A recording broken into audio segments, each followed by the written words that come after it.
진정으로 진실하게 기도하게 하시옵소서. 아멘. 때로는 사정이 급하여 급하게 말씀드릴 때도 있지만 언제나 하나님을 경외하며 진실하게 기도하게 하시옵소서. 왜냐하면 우리의 아버지는 온 땅과 하늘을 지으신 만유의 주 하나님이시오. 이 시간에도 우리의 생각과 우리의 티끌 같은 존재로서는 감히 상상도 할 수 없는 무한하신 능력을 가지신 분이오.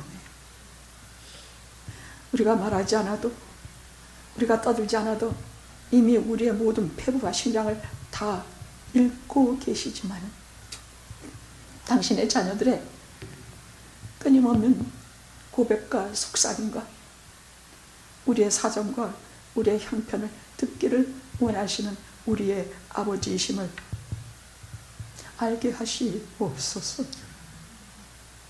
도망가는 자식이 아니라 이 시간에도 하나님 가까이 이미 하나님의 보좌에 가까이 나올 수 있는 보혈의 피를 우리에게 주셨사오니 그 보혈로 우리의 머리부터 발까지 씻고 하나님의 거룩하신 보좌 앞으로 나오게 하시옵소서. 이것이 영원해 주시는 하나님의 무한하신 선물, 이것이 영원해 주시는 하나님의 특별하신 사랑인 줄로 알아서 아까 우리 안장로가 기도한 것처럼 30년간 한결같이 부어주신 성령의 단비를 오늘도 무한히 주시옵기를 간절히 기도합니다. 시정일과를 돌보아 주실 것을 믿사옵고 우리 주 예수 그리스도의 거룩하신 이름으로 기도드리옵나이다. 아멘. 아멘.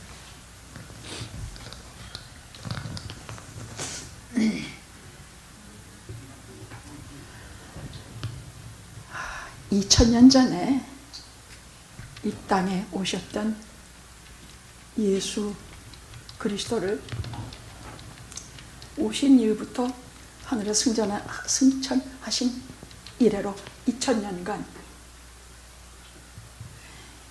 예수 그리스도의 이야기가 전해지는 것에는 정말로 까무러칠 일들이 벌어졌습니다. 2000년간 한결같습니다. 병자가 낫고 귀신 들린 자들이 귀신이 쫓겨나가고 죽은 자가 살아나고 인간으로서는 상상도 할 수 없는 중생과 새로 지음과 변화됨과 이런 것들이 그리스도의 얘기가 전해지는 곳만 그저 한마디만 떨어져도 우후 죽순처럼 그렇게 피어오르는 것이 예수 그리스도의 이름입니다.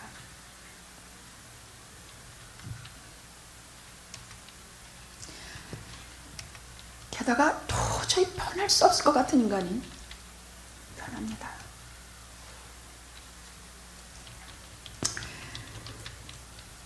성경에는 중생하지 않으면 절대로 하나님 나 들어가지 못한다. 창녀도 목사도 도둑놈도 강도도 다 중생해야 하나님 나라에 들어가고 구원을 얻는다 말씀하고 계십니다.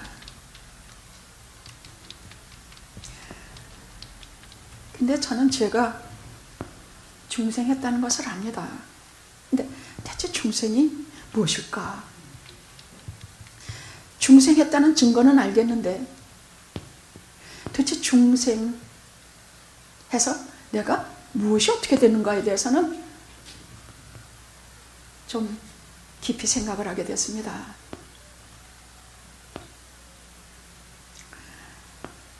중생은요, 속사람이 변하는 것이더라고요. 겉사람은 전에 저는 사람들에게 많이 선한 일을 많이 했으니까 누구도 모르게 그건 여전해. 뭐 그때나 지금나 똑같아. 제가 이 분기점, 예수 그리스도를 믿고 충생하여 하나님이 사람이 된 그 분기점에 그 전에 나 지금의 나 비슷한 건 많아요. 그때도 은밀한 건데 하나님 보신다 믿고 한 것은 아니에요. 그저 말없이 어려운 사람들을 도와주고 내가 나 자신을 이기주의적인 것을 많이 내세우지 않았어요. 그건 하나님 주신 좋은 본질이에요. 그러나 분명한 것은 죄와 죄 아닌 것, 이것은 선명하게 갈라서 알게 하셨어요. 그러면 내가 도덕적으로 거짓말 잘하던 사람이 거짓말 안 하고, 이것은 그냥 결말로 부수적으로 따라오는 것이 중생이에요. 중생은 본질적으로 다른 것이 있어요. 속사람이 변하는 것이에요. 그래서 제가 속사람 내가 뭘 변했을까 했더니, 내가 똑같이 전에도 좋은 일 하고 지금도 좋은 일 하지만 그때와 지금 달라진 것은, 전혀 다른 것은, 속사람이 변했는데 무엇으로 변했느냐?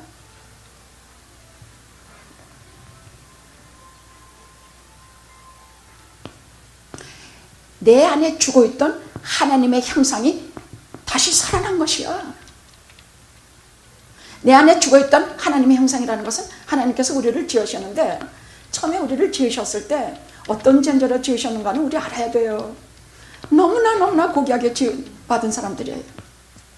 교회라는 것은 이렇게 지음받은 것을 다시 돌려놓는 것이 교회고, 이렇게 변화되는 것이 교회예요. 교회는 봉사하라, 교회는 돈 내라, 교회는 11조 내고, 교회는 가서 선교해라, 이런 것이 교회가 아니에요. 그건 다 부수적인 것이야. 예수 믿고 구원받아서 그 기쁨으로 하는 것이 그것이지, 교회는 봉사만 하는 자리도 아니고 선교만 하는 자리도 아니고 다 아니에요. 교회는 변화하여 구원받는 것이야. 우리가 어떤 존재로, 지금같이 이런 존재로 지음받지 않았다는 얘기예요. 하나님의 지정의, 지성과 하나님의 감성과 하나님의 의지. 지성이라는 것은 생각하는 힘이야. 추론하고 분석하고 생각하고 자각하고 이런 것을 말해요. 하나님이 이런 본성을 우리에게 주셨다는 얘기야. 우리 지성을 그렇게 만드셨어요. 감성이라는 것은 느끼고 사랑하고 감격하고 울고 아파하고, 하나님이 똑같으세요. 이 감성을 우리에게 주셔서 우리의 감성이 이런 존재라는 얘기. 하나님께서 의지를 주셨는데 사랑을 실천할 수 있고, 원수를 사랑할 수가 있고, 싫은 것을 주님 사랑하는 마음으로 갈 수 있게 행하고 할 수 있는 능력을, 의지를, 하나님의 의지를 우리에게 주셔서 우리를 하나님의 지성과 하나님의 감성과 하나님의 의지로 우리를 빚으셨어요. 근데 우리가 창세기 3장 15절 이후 창세기 3장에서 통곡하고 봐야 될 것이 있어요. 마귀에게 넘어가가지고 하나님이 말씀하신 그 금단의 열매를 따먹은 것이에요. 그 선악과 하나를 딱 따먹은 게 문제가 아니라 그것은 본질적으로 하나님을 반역하는 얘기였단 말이에요.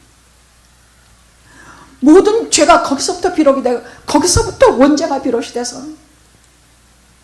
우리는 그 이후로 자자손손이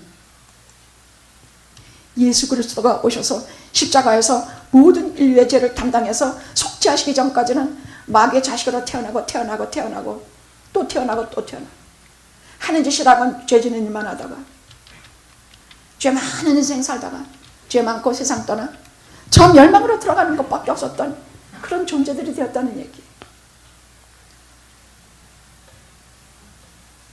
그런데 죄를 짓고 타락하기 시작을 하면요, 어떻게 되냐? 우리의 하나님을 닮은 지성이 빛을 발해요. 생각하기 싫어해. 특별히 하나님에 대해서 생각하기 싫어하고, 특별히 우리 인생의 궁극적인 문제 같은 거 골치 아파, 듣기도 싫어, 말하기도 싫어. 감성? 얼마나 무정하고 냉정하고 못돼 먹게 되는지 몰라. 죄를 자꾸 짓게 되면요, 의지, 선하고 좋은 일을 하고 하나님의 일을 할 모든 의지는 사라지고, 할 수 있으면 내가 좋아하는 거, 정욕과 방탕과 죄 짓는 일에 얼마나 잘하게 되는지 몰라요. 이렇게 하나님의 형상을 우리가 잃어버린 것이 중생하는 순간에 다시 살아나서 의로움과 거룩함으로 향하게 돼요. 갑자기 하나님같이 된다는 뜻이 아니에요. 우리 모든 지성과 생각하는 것과 우리의 감성과 느끼고 마음에 받아들이는 것과 우리의 의지가 행하는 모든 것이 하나님을 향한 의로움과 거룩함으로 그 방향이 틀어져요. 이것은 성경에서 말씀하는 거지만 제가 체험했던 중생의 뭔가에 대한 결론이에요. 죄로 죽어있는 내가 지성과 감정과 의지가 다 새까맣게 죄로 물들어버린 내가 깨끗함을 입어서 다시 하나님을 향한 의로움과 거룩함으로 다시 살아나는 것이 중생이더라고요.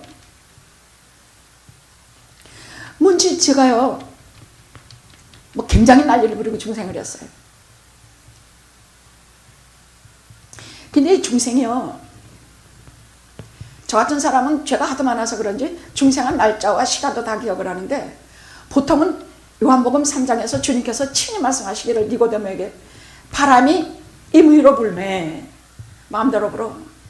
어디로부터 바람이 오는지 어디로부터 바람이 가는지 모르는 것처럼 성령이 마치 그래서 일반적인 우리 모든 거의 우리가 중생할 때를 잘 몰라요.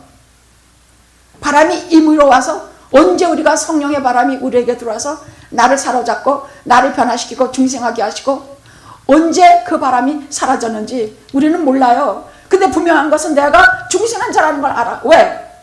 어떻게 아느냐? 이게 하나님 말씀에 대해서 비상한 관심이 생겨. 하나님에 관한 것이라면 막 열심을 부리게 돼. 교회 오지 말라고 막으면 난리 부려서 교회 와서 들어올 것이야.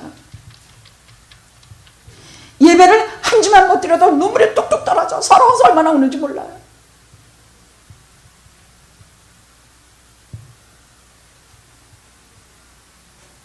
저는 중생하면서 이것이 중생이다 뭐다 그냥 그때의 그 설명할 필요 없는 하나님의 강한 힘이 저를 누르셨지만은 제가 중생했구나 느낀 것은 그 이후에요. 한 석 달을 회개하고 나오니까 그 다음에 싫은 것과 좋은 것이 확실히 구분이 돼. 죄가 싫어. 전에 하던 짓들이 다 싫어. 분통이 생겨. 할 수 없이 육신이 연약해서 때때로 짓는 죄는 많아.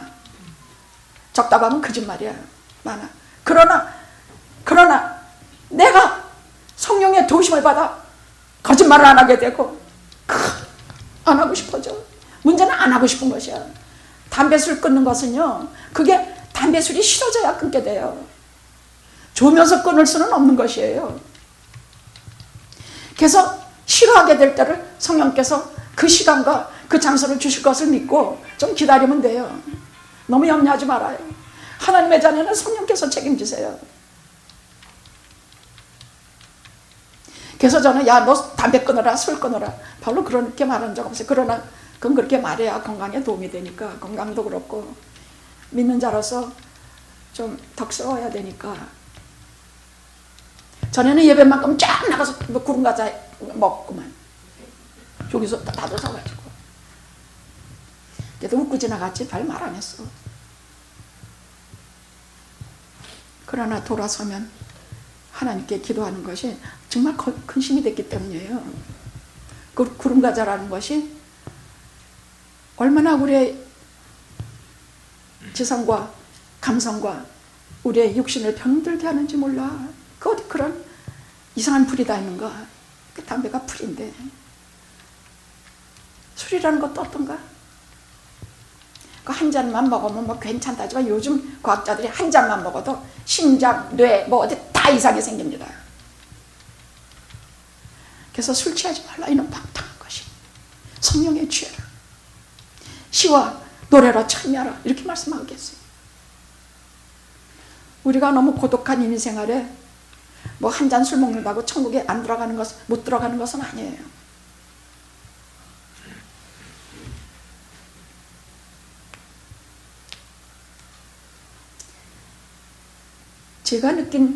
제가 체험한 중생은요, 속사람이 변화해서 하나님의 사람으로, 즉 하나님의 형상을 회복해서 신령한 것과 의로운 것을 향해서 다시 태어나는 것을 말해요. 이것은 중생은 시작이에요. 중생은 시작이야. 회심은 인간이 하는 것이지만 중생은 하나님이 하시는 것이에요. 성령이 하는 것이야. 그래서 성령이 하시는 것이 너무 신비해요. 회심은 내가 어느 시점에서 어떻게 돌아서서 어떻게 여기서 180도 돌아서서 하나님께로 향한다는 것은 우리가 알아요. 실제로 내가 그렇게 하니까 돌이켜 하나님께로 가니까 아버지께로 돌아오니까. 근데 우리가 중생하는 것은 하나님께서 하시는 일이라 너무 신비한 것이라 우리는 잘 몰라. 그냥 어떤 날 성령의 바람이 내 속에 들어가는 줄은 잘 몰라. 눈물이 나기 시작하고 하나님의 말씀이 막 귀 속에 들어오기 시작하고 말씀이 사무치기 시작하고 전부 다 나한테 하는 말 같아가지고 죄를 말할 때는 죄 때문에 울고 하나님의 용서를 말할 때는 그리스도의 십자가 붙들고 울고 용서를 받고 난 이후에는 기뻐서 희죽희죽 웃고 희죽희죽 웃다가 주머니 털어서 남들도 도와주고 하나님께서 하시는 중생의 시작이야. 즉 불멸하는 생명의 씨앗을 우리의 영혼 속에 하나 심어주시는 것이 중생이에요. 썩어질 씨가 아니라 영혼이 썩지 않을 씨를 우리 영혼에 심어주는 것이 중생이에요. 성령이 심어주세요. 그러니까 우리가 하나님을 만난다, 하나님을 배운다, 하나님과 교통한다, 하나님 관계가 회복됐다 하는 것은 바로 이렇게 하나님의 형상이 내 속에서 살아나기 때문에 하나님이 하시는 말씀이 우리에게 싹 들어와. 전에는 설교할 때 무슨 말인지, 물론 목회자들이 특별히 하나님의 말씀을 전할 때 좀 능력을 구해야 돼요. 남들 다 하는 것 같은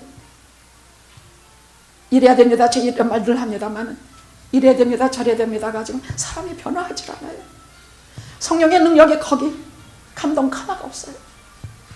성령님의 감동 가마가 있기 위해서는 목회자들이 피땀 흘리며 하나님의 말씀을 사무치게 파헤치고 구하고 간구해야 돼.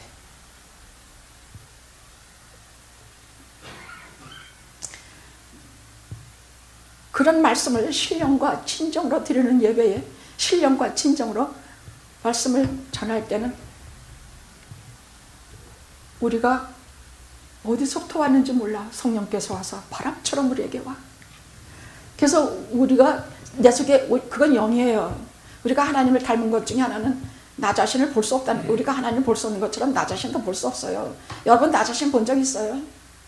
우리는 거울을 통해서 나를 보지 진짜 나 못 봐요. 심지어는 우리의 영과 혼도 우리는 볼 수 없어요. 하나님 영이세요. 하나님 못 봐요. 똑같아요. 우리도 하나님을 닮아서 우리가 영, 우리 못 봐요. 이런 것이 다 하나님이 당신의 형상을 따라서 우리를 만드신 것의 모든 증거예요. 우리는 한 번도 나 자신을 본 적이 없어요. 내 얼굴도 거울 통해서 이렇게 보는 게 나예요? 아니에요. 그건 거울로 보는 나예요. 진짜 보는 것은 우리가 이 땅의 모든 일을 끝내고 하나님 나라에 갔을 때, 그때는 거울, 이렇게 희미한 거울로 보는 것이 아니라 그때는 얼굴과 얼굴을 마주하듯이 그때 주님과 우리가 얼굴을 마주해서 우리가 하나님을 뵙고 주님을 뵙고 성도끼리 우리가 볼 것이에요.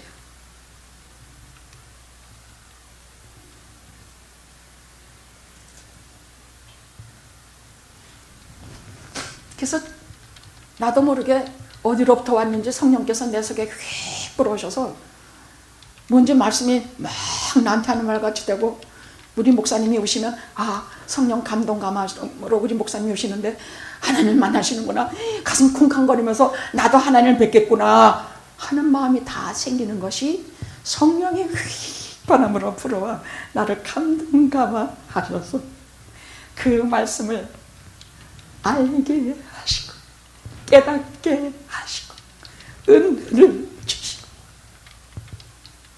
나를 당신의 것으로 딱 점을 찍어주셔서 우리가 내가 중생했구나 하는 것이에요. 바람은 어디서 불어서 어떻게 왔는지 어디로 갔는지 모르지만 바람이 불어와서 그 결과는 우리가 알아. 심한 바람이 불으면 가지가 꺾어지고 나무가 뿌리채 꺾이는 것처럼 우리가 성령의 바람을 심하게 맞으면 우리 그대로 꼬꾸라져요. 성령의 바람이 심하게 불면 우리는 제가 하나님 앞에 회개하고 돌아온 날 같이 극악한 죄인이 하나님 앞에 죄 사함을 받는 날은 웬만한 사람은 당하지도 못하는 그런 성령의 강력한 바람이 불어서 이렇게 꼬꾸라지듯이 성령의 강력한 바람 그렇게 꼬꾸라져요. 근데 보통은 니고데모같이 또 성경에 나는 수많은 신실한 하나님의 사람들은 자기들이 언제 성령 받았는지 몰라요. 어떤 때는 말씀을 들을 때, 어떤 때는 참 진정한 찬양을 들을 때, 어떤 때는 그 띄엄띄엄한 기도지만 갑자기 청산 유수처럼 나오게 될 때, 그때 우리가 성령이 오신 것을 알아요. 우리가 성령이 오신 것도 잘 몰라. 내가 왜 이러지? 좀 이상하다. 내가 왜 이렇게 눈물이 나지? 내가 왜 이렇게 말씀이 달지? 왜 이렇게 조리만 얻은 말씀들이 이렇게 달고 내 입에 꼭꼭 맞고 내 귀에 이렇게 잘 들리고 내 심령에 이렇게 쏟아 부듯이 들리는가? 주여, 할렐루야. 성령께서 여러분 속에 오셔서 사로잡는 중이시기 때문입니다. 우리는 그걸 못 봐요. 잘 몰라요. 어이구 하다가 또 바람이 딴 데로 가듯이 가시면 바람이 불었던 흔적만 나와서 눈물이 나고 흐느끼고 집에서도 혼자 성경 보면 그 성경이 꿀처럼 달고 기도하면 지금까지 하던 기도가 아니라 진짜 기도하게 돼요. 여러분 성령 다 받으셨어요?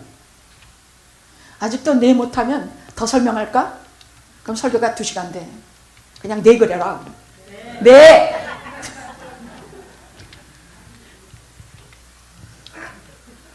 우리에 계신 성령님은 바람과 같이 오시는 성령이라 말씀을 주님께서 친히 하신 말씀.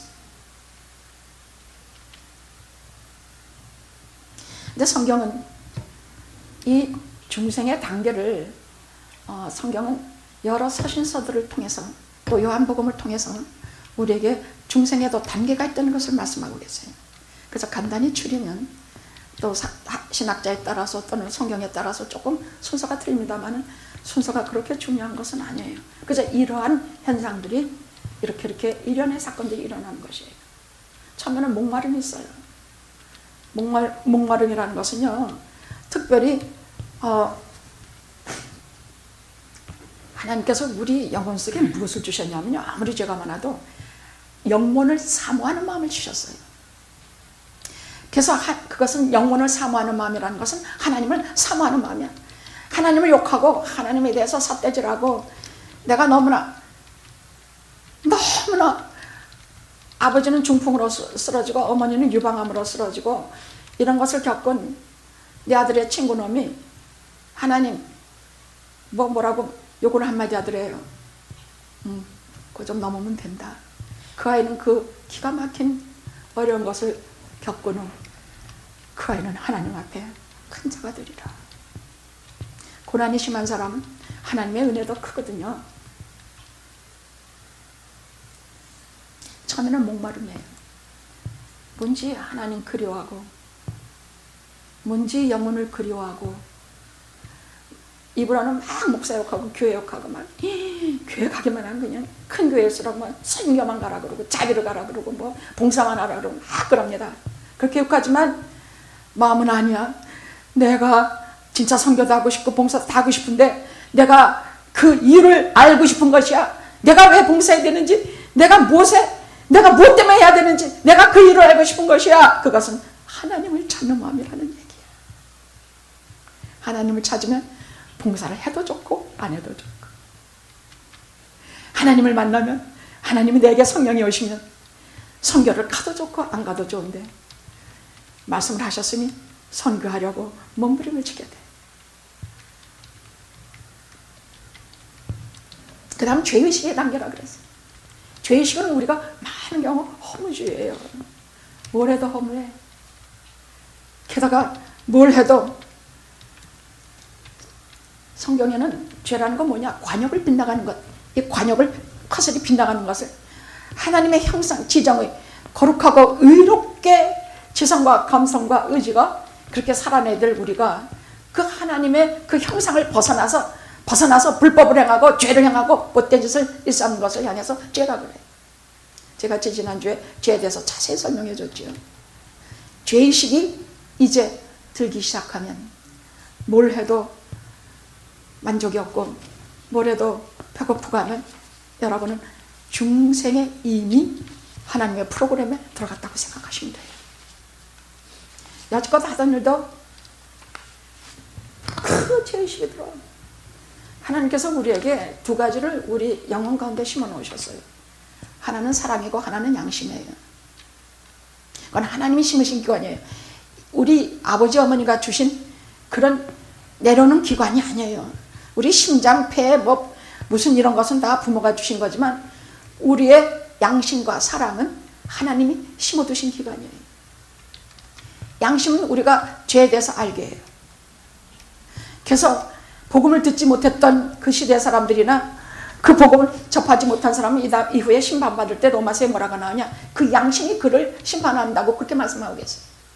주 예수를 믿지 않으면 심판을 받지만 못 들은 사람들은 양심이 심판한다 그래서 왜? 양심은 하나님이 주신 기관이니까. 양심이 최선 건재하는 한 우리는 죄의식을 느껴요. 근데 양심도 화인 맞은 것 같이 매일 불법하고 나쁜 짓을 자꾸만 하다 보면 나중에는 아주 두꺼워져요.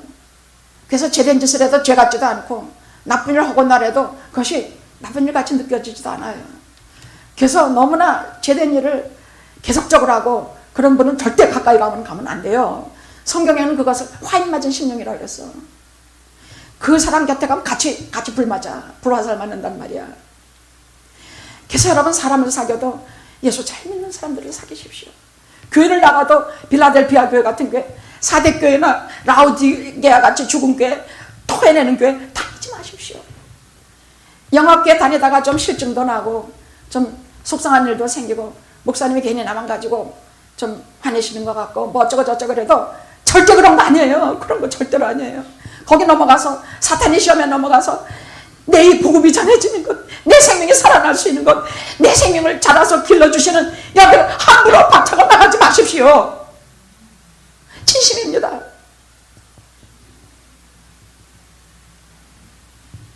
되돌아서 돌이켜오려고 하면 그때는 내 자리가 없어지더라고요. 내가 앉았던 자리는 이미 누가 앉아있고 내가 봉사하던 자리는 이미 누가 채우고 그건 하나님의 나라의 법칙이니까 내가 마음대로 버리고 나가면 거기는 하나님이 대신 채워주시는 하나님의 신실한 사람들로 채워주시는 것이 교회예요.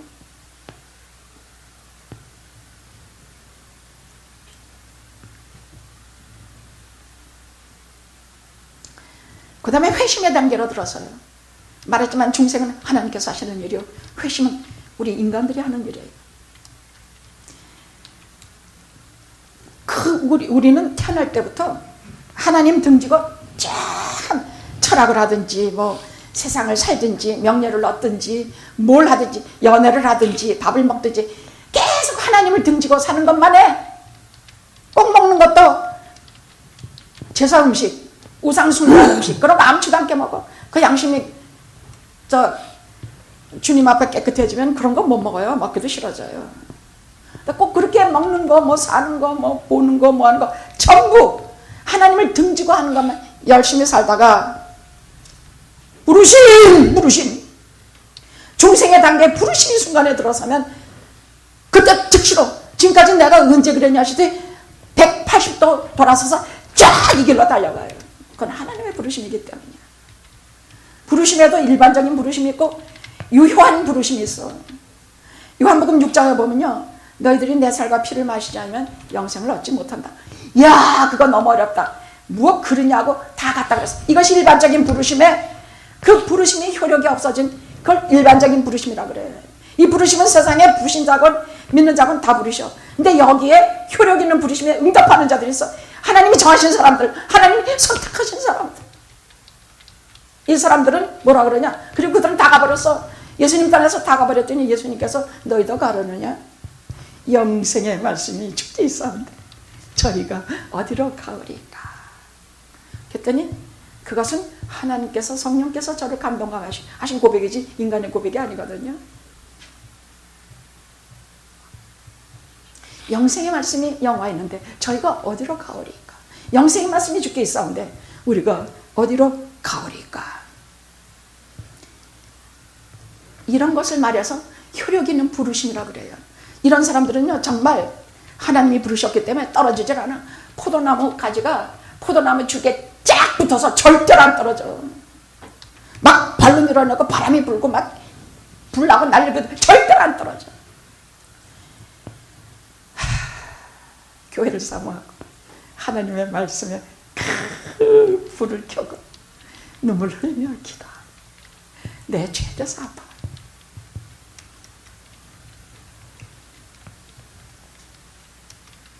그 다음에 회개입니다.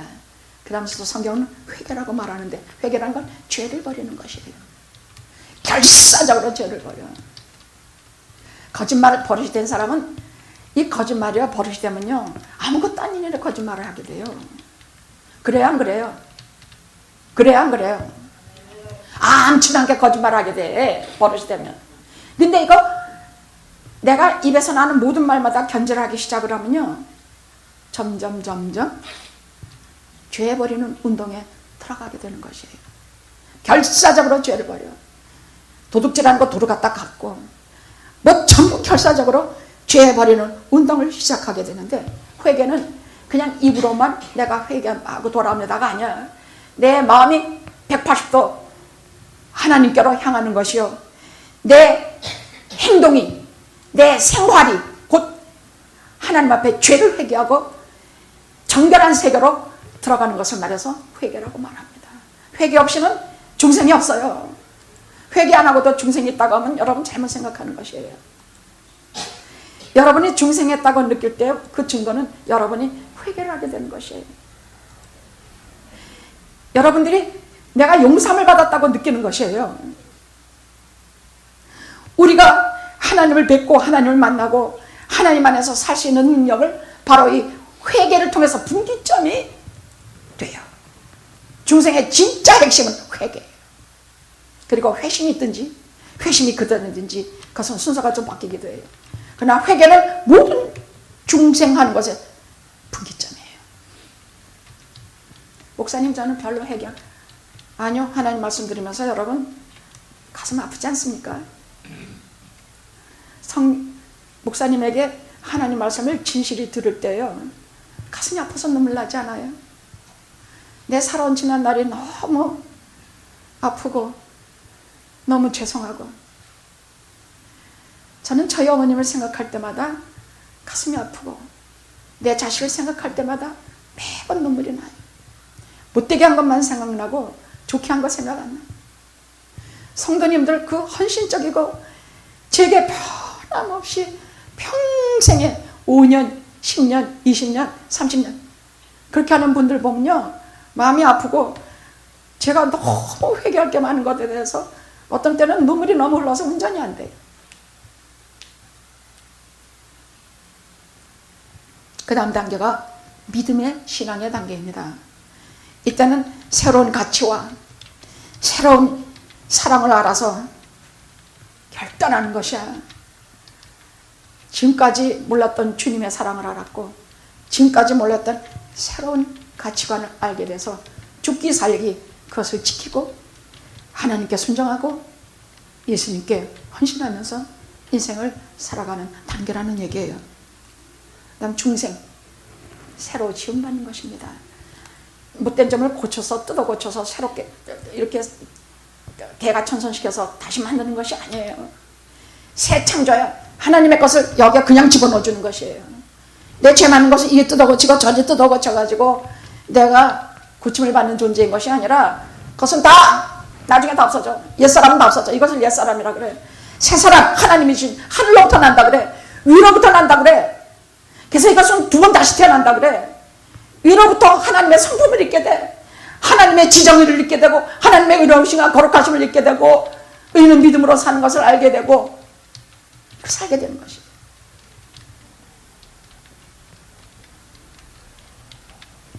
그래서 중생을 하게 되는 영원한 생명, 즉 죽지 않는 생명, 이 땅에서의 생명이 아니라 영원한 생명을 얻게 되고 내 속에 늘 내주하시는 성령님을 얻게 돼요. 여러분 죄 지을 때 가슴 뜨끔하고 뭐 이상하죠? 우리는 잘 모르지만 성령님 내 속에 계셔서 그래요. 여러분이 이렇게 말씀을 잘 알아듣고 은혜를 받는 걸 보면 여러분 속에 성령님이 내주하시는 까닭이에요. 우리는 너무나 모르는 게 많아요. 성령이 내 속에 내주하시는데도 나는 내주한다고 생각도 못 해봐요. 나는 나 자신을 맨날 본다고 생각했는데 나의 영과 나의 혼은 본 적이 없어요. 내 얼굴도 똑똑히 한 번도 본 적이 없거늘 하나님은 영이시라 보지 못하시는 분이에요. 우리도 영으로 빚으셨기 때문에 속사람을 우리는 우리를 볼 수가 없어요. 이것이 다 하나님의 형상을 닮아서 만든 존재이기 때문이에요. 자, 그리고 이제부터 중생한 시작부터 이제부터 성화의 길을 걷습니다. 거룩한 길을 걷습니다. 오늘 부린 찬송 233장의 길을 걷습니다. 황무지가 장미꽃같이 그렇게 걸어가게 됩니다. 이제 평생 중생의 길을 가는데 거룩해져요. 지금까지 해오던 것을 버리게 되고 싫어하게 되고 하나님이 말씀하시는 성경에 기록된 말씀을 사모하면서 그 길을 따라서 진짜 좋아서 걷게 돼요. 자, 그러면 오늘 이사야 35장에 있는 말씀 그럼 왜 오늘 우리가 봉독했느냐? 저는 2021년 다음 주에 우리가 성탄절을 맞게 되는데 성탄절을 어떻게 맞아야 될까? 속해볼로 뭐 떡볶이하고 뭐 오뎅 해가지고 그거 먹고 그냥 웃고 그렇게 하고 돌아가야 될까? 아주 치가 떨렸어요. 음식은 우리가 먹어야 돼요. 우리 30년 동안 성탄 전야에 뭐 좀 맛있는 거 안 먹은 적은 없으니까요. 성도들이 모이는 곳은 언제나 초대교회에서도 항상 먹을 것을 준비하고 애찬을, 성찬이 있고 애찬이 있어요. 성찬은 예수님의 살과 비어 애찬은 성도끼리 하는 서로 사랑의 교제 음식이에요. 성도의 애찬이 그날은 있어야 돼요. 근데 그것뿐이면 안 되죠. 그러면 저희가 전에는 뭐 홈레스도 돌아보고 뭐 어디 아프리카 있는 애들에게 선물도 사보내냐고 뭐하고 다 해요. 근데 그렇게 하는 것이 정말 성탄을 맞이하는 일일까 할 때에 자, 세례 요한이 예수님의 선구자로 이 땅에 와서 6개월 차이가 나요. 세례 요한이 6개월 먼저 태어나고 그 다음에 예수님이 6개월 후에 오셨거든요. 세례 요한이 분명히 예수님을 자기가 세례도 줬고 보라 하나님의 어린 양이로다 다 봤어요. 근데 예수님이 자기가 생각한 메시아가 아니야. 자기가 생각한 메시아는 막 사람을 심판하고 나쁜 것을 거꾸로 튀고 이 땅에 공의를 실현하고 그런 메시아를 알았다는 얘기예요. 왜냐하면 그 사람이 무슨 말을 했냐? 그가 손에 키를 가지고 자기의 타장 마당을 정하게 하실 것이요 알고 본 국간에드리고 쭉정에는 꺼지지 않은 영원한 불에 태우실 것이다. 이 말은 심판이거든요. 근데 예수님이 오셔가지고 하시는 일은 병자들이나 고치고 복음이나 전하고 너무나 긍휼이 많으시고 너무나 사랑이 많으시고 심판이라는 것은 아니 저런 세리들과 죄인들과 더러운 것들하고 같이 잡수시면서 도무지 자기가 아니 그러면 예수님이 자기하고 다른 게 뭔데? 자, 예수님의 사역을 하나는 알고 둘은 몰랐어요. 세례 요한이요. 예수님의 직분은요, 예수님의 사역은 세 가지가 있어요. 하나는 선지자로서의 직분이야. 선지자는 하나님만 말씀을 전하고 제자를 기르는 것이에요. 그 자기하고 다를 게 뭐야? 그것밖에 못 봤던 것이야. 근데 예수님의 두 번째 직분은 제사장의 직분이야. 이것은 다른 사람의 죄를 대신 짊어지고 대신 죽어주는 것이야. 이것이 가장 위대한 사역이에요. 그것은 생각도 못했어. 요한은 구시대의 마지막 선지자예요. 새 시대를 여는 선지자이기 때문에 이 십자가에 대해서 저가 몰랐던 것이에요. 십자가는 경험해보지 몰라서 못했던 것이야. 근데 예수님의 가장 중요한 사역이 바로 제사장의 사역이에요. 세 번째 예수님의 사역은 왕의 직분이에요. 왕은 부활하시고 승천하셔서 하나님의 우편에 앉아 계시면서 이 땅에서 세상을 만국을 돌아보시며 하나님 나라를 확장시키시며 믿는 자들 가운데 오시고 교회 가운데 같이 오셔서 이 세상에서 하나님 나라를 확장하시는 일을 하시는 것이 왕으로 오신 예수의 직분이라는 사역이라는 얘기예요. 근데 이 두 가지를 전혀 몰랐어. 그래서 국립야구 자기 이제 목숨이 얼마 남은 거 알아. 다 옥에 갇혔거든. 그래서 자기 제자들 보내서 뭐라고 하느냐, 오실 그이가 당신이십니까? 오실 그이가 당신이십니까? 당신 메시아입니까? 우리가 그렇게 기다리는 메시아입니까? 그래서 저는 이번 성탄절을 맞이하면서 우리가 성탄절의 기본적인 것만은 맞아야 되겠다. 뭐 나머지는 그 다음 나중이다. 뭐 전도 나가고 뭐 누구 돌아보고 홈레스 돌아보고 이것은 나중 일이다. 우리가 성탄절의 기본적인 것만은 우리가 그렇게 알고 넘어가야 되겠다.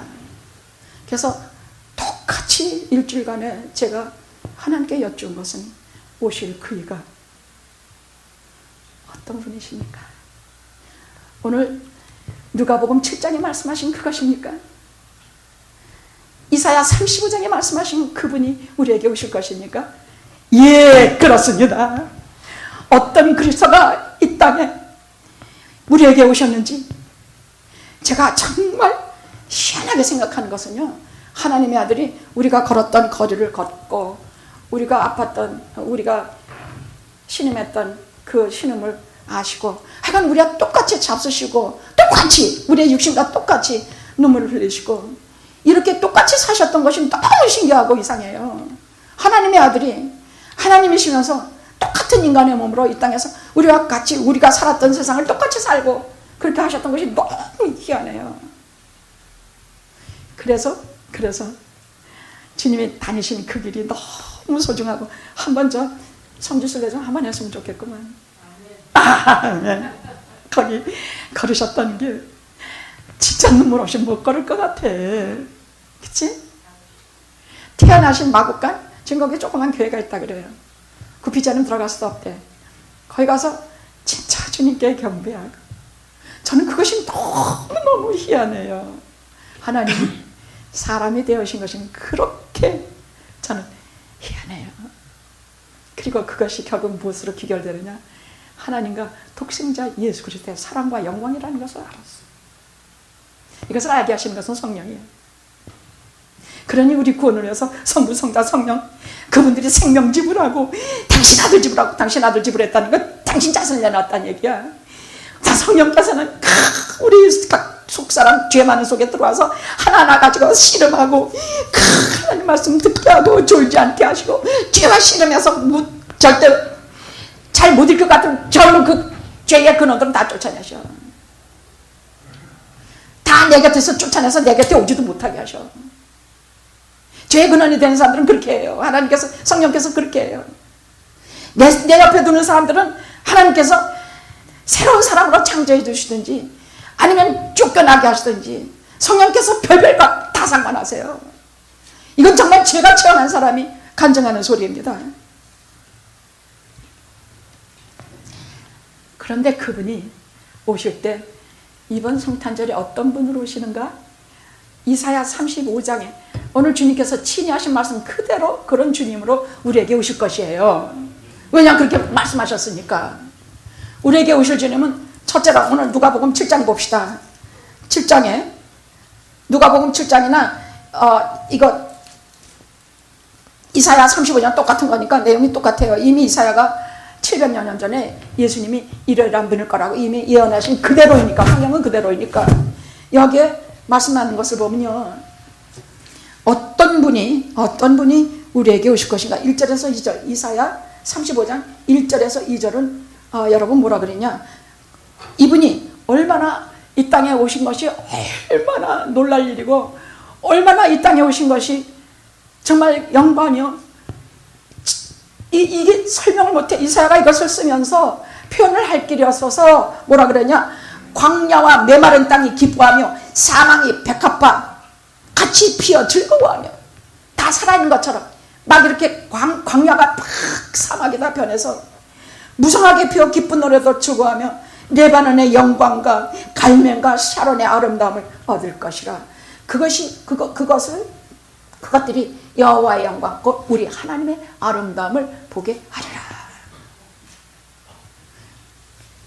우리 주님이 이 땅에 오신 것은 첫째, 황무지를 옥토로 바꾸시는 주님으로 오시는 주님이 이번 성탄에 오시는 주님이라는 얘기예요. 세상에는 쓸모없는 황무지 땅이 꽤 많아요. 아주 많아요. 거의 다 그럴 거예요. 이렇게 쓰러지는 알짜 같은 땅은 얼마 안 돼요. 근데 그런 모든 황무지 같은 것을 다 옥토로 변하게 하시죠. 한동안 비가 안 오면 시들어서 뭐 정말 쓸모없는 땅이 되지 않습니까? 거기에다 왜 그렇게 쓸모없는 땅이 되느냐? 인간들이 왜 마음이 그렇게 쓸모없어지고 왜 그렇게 황무지와 같이 그렇게 못되지느냐? 그것은 하나님의 성령의 담배를 받지 못해서 그래.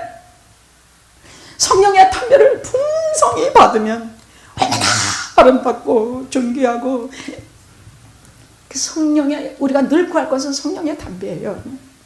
그런데 황무지가 성령의 담배를 받아서 옥토로 변하는 그런 주님이 다음 주 성탄절에 우리에게 오실 것입니다. 아멘. 1, 2절입니다. 자, 두 번째는 위로하고 치료해 주시는 주님이 3, 4절입니다. 우리에게 오실 것입니다. 3, 4절 우리 다 같이 해봅시다. 시작. 너희는 약한 손을 강하게 하여 주며 떨리는 무릎을 굳게 하여 주며 겁내는 자에게 이르기를 너는 굳세게 하라. 두려워 말라. 보라, 너희 하나님이 오사 보수하시며 보복하여 주실 것이라. 그가 오사 너희를 구하시리라. 이번에 성탄절에 오실 주님은 이런 주님이에요. 약한 손을 강하게 딱 붙들어 주시고 떨리는 무릎을. 저는요, 몸이 약하면 제일 먼저 손이 떨려요. 너무 못 먹고 병고에서 한참 앓다 일어나면 무릎이 덜덜덜 떨려서 잘 일어나질 못해요. 이번 성탄절에 오시는 주님, 이 주님이신 것이 놀랍니까? 주님요, 이 손을 꼭 잡아주세요. 떨리는 손을 잡아주실 것이요, 떨리는 무릎을 강건히 세워주실 것이요. 굳세라, 두려워하지 말아라. 내가 너를 붙잡아 주리라. 주님요, 이 손을 꼭 잡고 가소서. 약하고 피곤한 우리를. 이따가 우리 끝나고 부를 것이에요. 이번에 오시는 주님은, 이번 성탄절에 오실 주님은 이런 주님이 오실 것이에요. 우리 약한 손을 꼭 잡아주시고 떨리는 무릎을 바로 세워주시면서 심령을 강하게 굳세라. 염려하지 말아라. 두려워하지 말아라. 내가 너를 보수할 것이다. 잘못된 것은 다 고쳐주실 것이다. 그렇게 말씀하시는 주님이 우리에게 오실 것입니다. 할렐루야. 할렐루야. 세 번째는 3, 4절입니다. 위로하고 치료해 주시는 주님이 오실 것이에요. 3, 4절. 3, 4, 그건 아니야. 요거 바꿨죠, 지금. 위로하고 치료해 주시는 주님, 지금 3, 4절 했지요? 지금 제가 위로하고 치료해 주시는 주님이라 말했습니까? 그게 3, 4절이에요. 그 다음에 5, 6절. 불치에 뭐냐 이게? 장애를 치료해 주시는 분이야. 내가 써놓고도 잘 모르겠어. 불치의 장애를 치료해 주시는 분이야. 이것이 5, 6절이야. 그때에 같이 읽어봅시다. 그때 소경의 눈이 밝을 것이며 귀머거리에 귀가 열릴 것이며 그때 자는 자는 사슴같이 뜰 것이며 번에는 노래하고 광야에서 미숙했고 사막에서 흐를 것이라. 이것은 전부 이렇게 우리 주님이 오신 것이 얼마나 우리에게 구원을 주시는 일이요. 구원받은 우리가 어떻게 되느냐. 아주 황무지 같은 우리가 물이 아주 물된 동산같이 큰 옥토가 될 것이고 그 못돼 먹을 마음, 황량한 마음이 말 그대로 큰 최고의 옥토로 변해서 우리가 그뿐이 아니냐. 거기에 뭐라고 하셨는지 전 여기에 소경, 귀머거리, 잘른바리, 또 여기에 이사야서에 다른 절에 보면은 귀신 들린 자를 일으키고 제 대신 화관을 씌워주면 우리 희년의 기쁨을 우리에게 주신다는 그런 주님이 우리에게 이번 성탄절에 오실 것입니다. 불치의 병을 치료해 주시는 주님이 우리에게 오실 것입니다. 여러분, 사막에는 생수가 없습니다. 우리 인생이 사막입니다. 그런데 주님이 생수가 되십니다. 사막에는 길이 없습니다. 우리 주님이 길이십니다. 사막에는 꽃이 없습니다. 우리 주님이 꽃입니다. 꽃이라는 것은 인생의 기쁨을 말하는데, 꿰테는 그래서 내가 한 80평생 살고 보는데 내가 행복했던 날은, 기뻤던 날은 다 쳐보니까 한 2주일밖에 안 됐어. 모세는 뭐라 그랬냐? 우리 강건하면 70이지만 강건하면 80이야. 날아가는 것 같이 날이 가니 우리가 걷는 것이 아니라 날아가나이다. 근데 그 연수의 자랑은 할 것은 슬픔과 근심뿐입니다. 이런 인생의 사막의 꽃이 될 것입니다. 사막의 꽃은 예수님입니다. 사막에 또렷한 길이 날 것입니다. 예수님이십니다. 사막에, 목마른 사막에 꽉 생수가 솟아서 우리가 성령의 충만한 담비를 받고 우리가 신실한 하나님의 자녀로 거듭날 것입니다. 그런 주님이 이번 성탄절에 우리에게 오실 것입니다. 어떤 주님이 오셔요? 제가 모든 프로그램을 못해서 마음이 아팠지만 성탄절에 많은 프로그램이 있는 것을 작년에는 전혀 못했고 올해도 뭐 별 할 생각이 없어요. 그러나 진정 어떤 주님을 우리가 맞이해야 될까는 알아야 되지 않겠습니까? 어떤 주님? 첫째, 황무지를 옥토로 만드시는 주님이 올 것이에요. 둘째는 위로하고 치료해 주시는 주님이 오실 것이에요. 셋째는 불치의 장애를 치료해 주시는 주님이 오실 것이에요. 할렐루야, 할렐루야. 그런 주님을 벽에 커다랗게 써놓고, 오늘 들은 말씀을 커다랗게, 주님이 친히 하신 말씀이니까 커다랗게 써놓고 내가 황무지가 옥토가 되는 주님을 애타게 기다립니다. 제가 뭐 두 번째 뭐라 그랬지? 치료해 주시고 위로해 주시는 주님을 애타게 기다리겠습니다. 불치의 장애, 내가 어딘가 세상에서 고칠 수 없다고 하는 것들, 그것을 다 고쳐주실 주님을 제가 기다립니다. 어서 오시옵소서. 주님이요, 제가 기다립니다. 그렇게 기도하십시오. 기도하시겠습니다.